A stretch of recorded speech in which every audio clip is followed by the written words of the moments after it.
Good morning. Hello everyone. My name is Ross and welcome to my channel.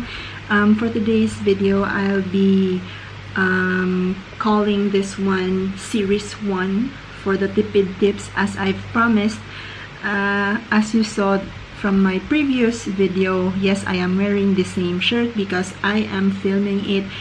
I am filming the series right now. So I think I'll be dividing this series into 3 or 4 or something, so para dili kaayo long ang atuang video. So for the series 1, what I'll be sharing to you guys is about the travel apps and the budgeting, discounts that I use, the sites that I use, apps and sites that I use para maka-discount. So I'm sure some of it you've already heard. For those who haven't heard it, so you can, through this video, I am sharing it to you guys so that you too can save and enjoy, your vacation. Kasi I firmly believe na traveling shouldn't be a luxury. Although I know you have to spend, but you can travel in other countries or in other places here in the Philippines with, in a budget and still have fun, right? So, I'm not sure how the others are, parang sharing kana bitawng while sa video ga-share sad sila sa ilahang phone. So anyways, in-ani na lang na to, manual na lang ta kayong sound taman. Ambot na kung maklaro ba? Klaro? Oh, there. See? Okay. The number 1 app that I use is of course Google Maps. So by the way, akong phone, Asus ni siya Max 3 ha. Ako ang camera. Okay, the first application that I recommend for you to download or use is Google Maps. So if, like for example, you're going to a place, I suggest you download already the offline maps. Kasi nga, if you're not using naman Wi-Fi, so at least navigate yapon mo sa area even without internet. So I've done that in other places. So sa ako ang mga travels, muna siya kong ginagamit. So ga-download ko og offline maps. Sorry.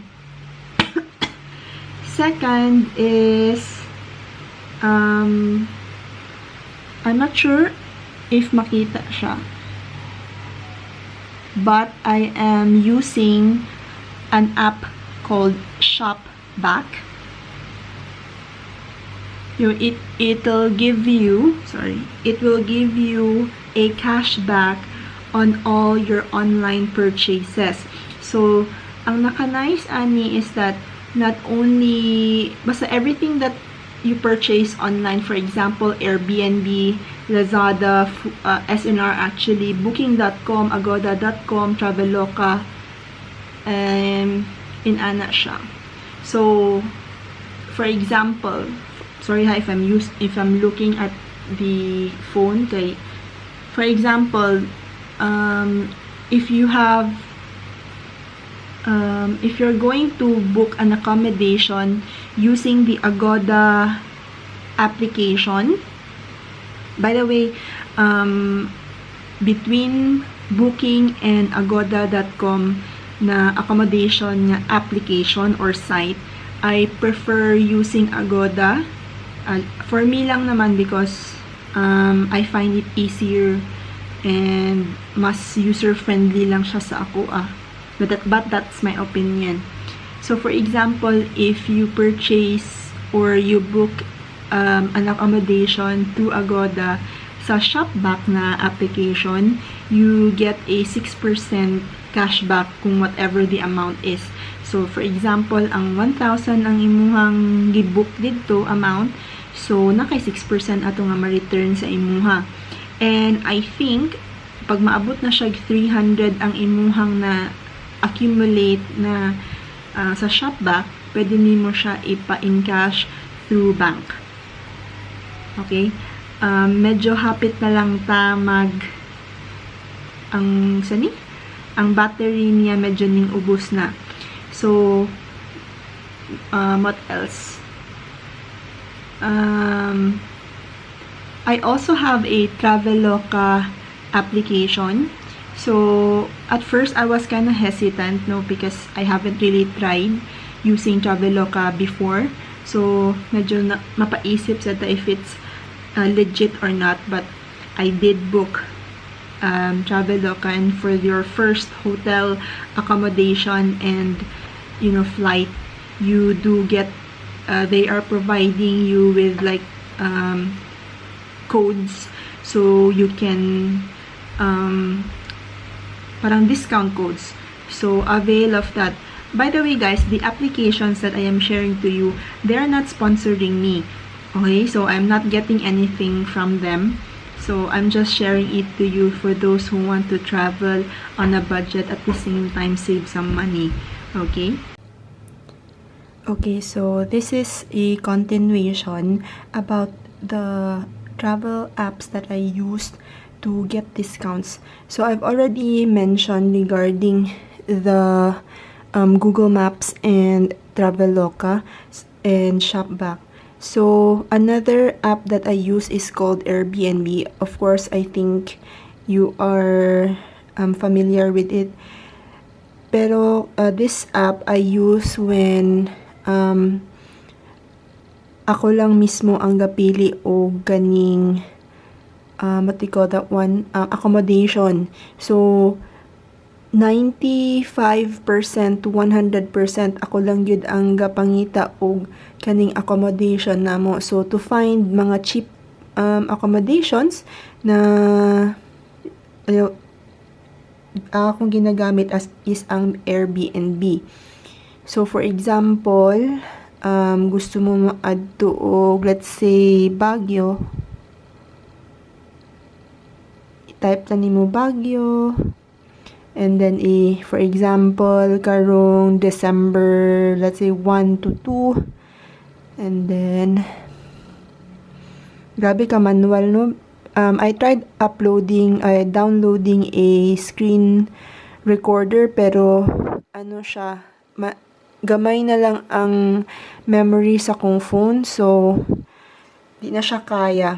So for example, this one na siya mga 1.5 per night, 2 guests na siya. So kung gusto nimo, like for example, i-specify kung pila imong budget, so na rin nakabutan ni price range. So ang mga accommodation nag-range from 540 to 50 kyoks per night. So ang average daw is 3-4. So let's just say ang imuhang pinaka maximum na budget is 1.7 per night. So na 275 homes, entire place, and then wala na siya. Hatagan ka niya og mga accommodations. Okay?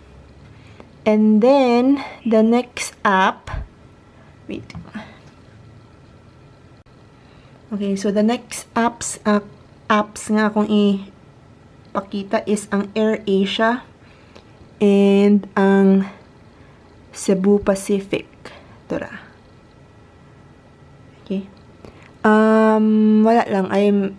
Di man siya gahatag og discounts, but it's easier for me to like get my parang boarding pass or something. So mas easier siya kung na ay application. So based na sa akong experience. Okay? Nagig ko notes kay limtanon manggod ko. So kani siya, naani siya kaning application na downloadable, of course. Pero since full na ang akong phone, ako ipakita sa inyo ang sa website na lang. So naatay KLOOK. Familiar naman mo ani. But if you are not yet if you don't have an account yet, or if you're not a member, I do have a referral code that I will be posting in the description box para na additional na, what they call that one, additional discount.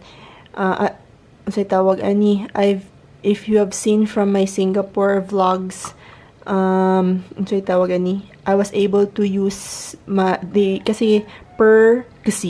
kasi for per booking ninyo, if it's an activity, attraction, mga transport, wifi, whatever, you're gonna earn credits for that. And then kung ma-accumulate man na siya, and then kung in the future sa inyong mga for future travel, pwede ninyo to gamiton. So just like kato kung sa Singapore, I was able to get the Gardens by the Bay at even a lesser price than discounted na gani siya, lesser price pagid siya because I was able to use my earned credits.